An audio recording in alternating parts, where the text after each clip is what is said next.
Bonjour tout le monde.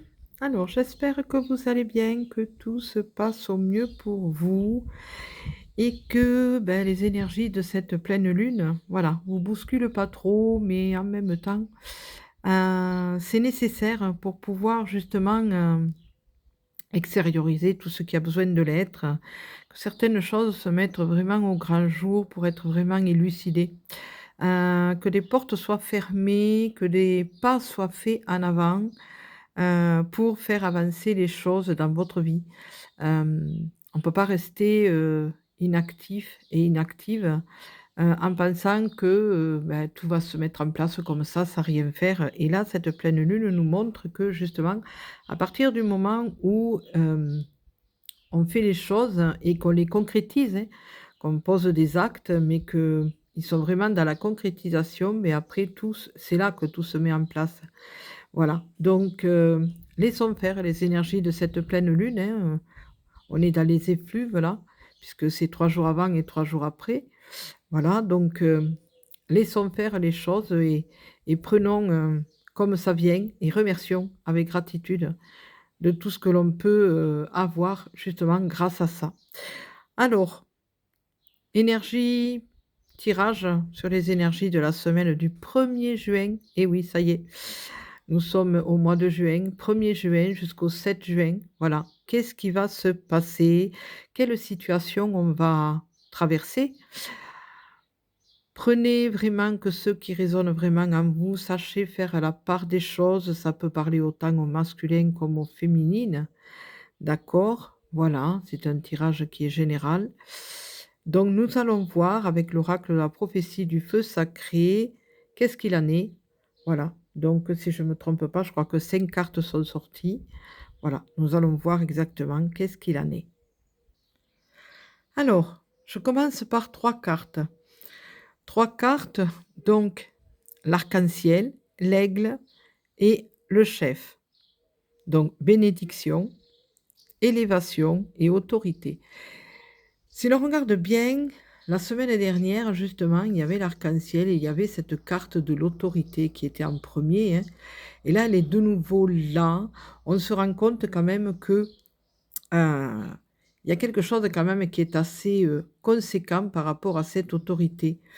Euh, Comment dire? Je ressens qu'il y a quelque chose qui est assez lourd, assez pesant par rapport à cette autorité qui est vraiment en avant, où on insiste vraiment et là, c'est le début, comment dire? Avec la carte 1, justement, c'est le commencement de quelque chose. Alors peut-être qu'on nous demande cette semaine, un peu dans le style comme la semaine dernière, sachant qu'en même temps, nous étions dans les effluves de la pleine lune, hein, 3 jours avant et là, nous sommes vraiment dans les effluves de la pleine lune 3 jours après. Donc là, je pense qu'encore les 3 premiers jours là, 3-4 premiers jours par rapport à cette pleine lune qui est toujours là dans les énergies, il y a vraiment cette place au niveau de l'autorité qu'il faut quand même ne pas renier et qu'il faut pas faire un déni. Hem, on voit qu'il y a certaines personnes, hein, il ou elle, hein, d'accord, qui ont besoin encore d'avoir cette autorité, pour pouvoir avancer mais en même temps, est en train de se détacher de celle-ci. Pourquoi? Parce qu'elles se rendent compte que, elles doivent reprendre leur pouvoir intérieur, qu'elles doivent reprendre, ces personnes-là, les rênes de leur vie. Permettre justement, que l'arc-en-ciel soit, qu'il n'y ait pas ces contraintes chaque jour. Le fait aussi d'aller reculons, tout aussi bien au travail ou de se forcer à fréquenter les personnes qui n'ont pas envie, d'accord? Et là, il y a ce besoin justement d'élévation. Vous voyez cette carte-là, le chiffre 8 où tout est possible et c'est l'infiniment grand, l'infiniment petit. Et là, justement, avec l'aigle, on nous montre que l'on peut s'élever. À partir du moment où on reprend son pouvoir intérieur, on a toutes les chances de pouvoir réussir dans sa vie. Pourquoi? Parce que c'est nous-mêmes qu'on prend nos propres décisions et qu'on assume. On prend nos responsabilités. Il est important justement d'avoir nos choix, de pouvoir choisir ce qu'on a envie de faire de notre vie. sans tenir compte des avis des autres. Moi, je pars du principe, alors souvent on me dit, mais toi, tu es têtu parce que tu n'écoutes pas ce qu'on te dit. Oui.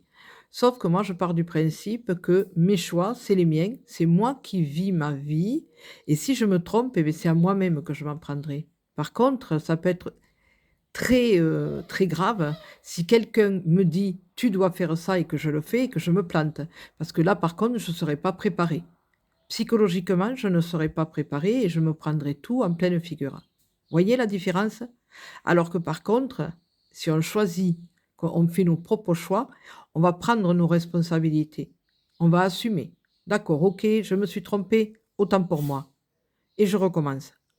Je reprends tout à zéro et je refais pas le même schéma et je repars sur une autre direction.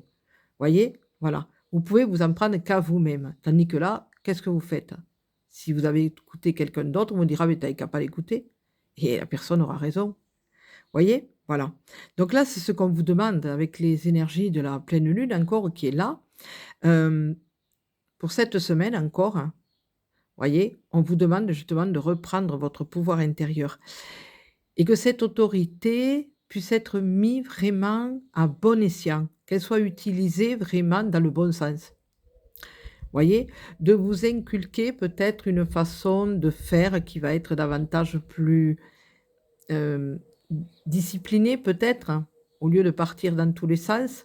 Voilà, de vous faire un schéma, de vous faire, sur un papier quelque chose une conduite à tenir, à essayer de respecter pour pouvoir, vous savez, un plan avec des quadrilles et tout ça qui vous permet justement de savoir rester sur ce chemin que vous vous êtes, demandé à faire, hein, et de concrétiser ce que vous avez envie de voir se concrétiser, de mettre justement vos projets dans ce tableau et de vous tenir justement à faire ce que vous avez envie de faire. Voilà, sans écouter, comme on dit l'expression Pierre et Jacques et Paul. Bon, les pauvres, ils sont païens, mais bon voilà, c'est l'expression. Oui, voilà. Bref, mais de faire en sorte justement de pouvoir, être fier de ce que vous faites parce que c'est vous qui l'avez créé. C'est vous qui avez décidé de faire ça et là, vous pourrez, vraiment être très fier de ce que vous avez créé, de ce que vous avez concrétisé dans la vie. Voilà. Alors on va voir maintenant les 2 autres cartes. Alors avec les 2 autres cartes, nous avons toujours quand même le chiffre 8 avec le 53, hein. L'arbre sacré, voilà, et en même temps, la quête de vision. Donc c'est l'harmonie et le sens. Là aussi, nous avons quand même la carte du sens qui est sortie la dernière fois, la semaine dernière justement. Vous voyez, on insiste vraiment d'écouter ses ressentis, ses sensations, hem, de trouver vraiment le sens à notre propre vie.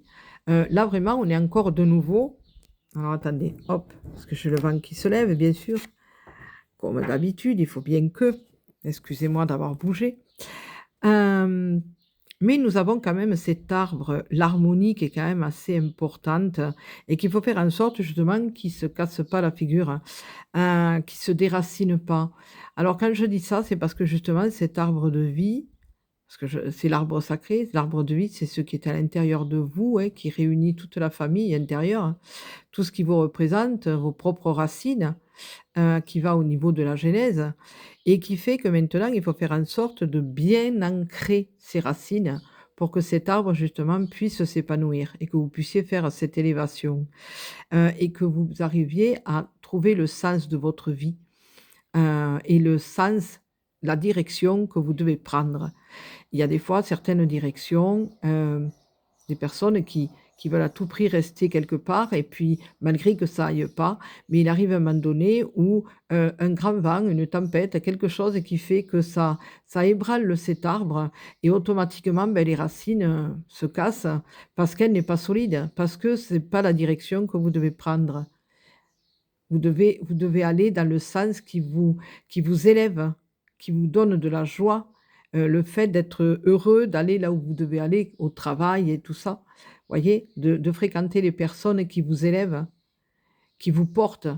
voilà, qui vous soutiennent quand vous en avez besoin, mais qui se prennent pas qui se carapatent pas au moment où c'est que vous avez des problèmes. Voilà, c'est ça qui est important. C'est ça qui est important. Et là, cette semaine, eh beh, c'est ça.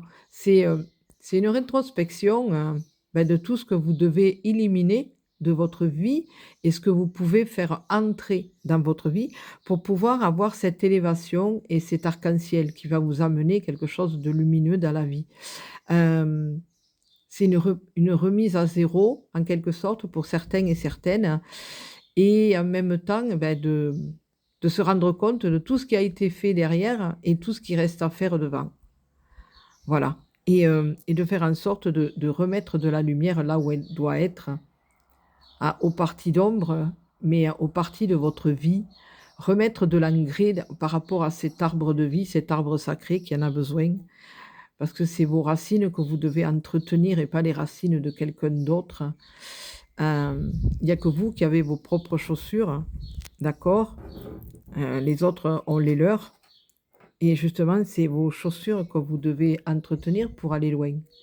Voyez? Donc les racines, il va falloir les entretenir et faire en sorte que, ce soit, je vais y arriver à le dire, que ça soit vous-même, qui en prenez soin et qui décidez qu'est-ce que vous voulez faire par rapport à ça. Voilà. Écoutez, je vous souhaite une belle semaine, une belle première semaine du mois de juin. Voilà. Je vous fais des gros, gros, gros bisous. Prenez soin de vous pour mieux prendre soin des autres et je vous dis à très bientôt. Bisous, bisous.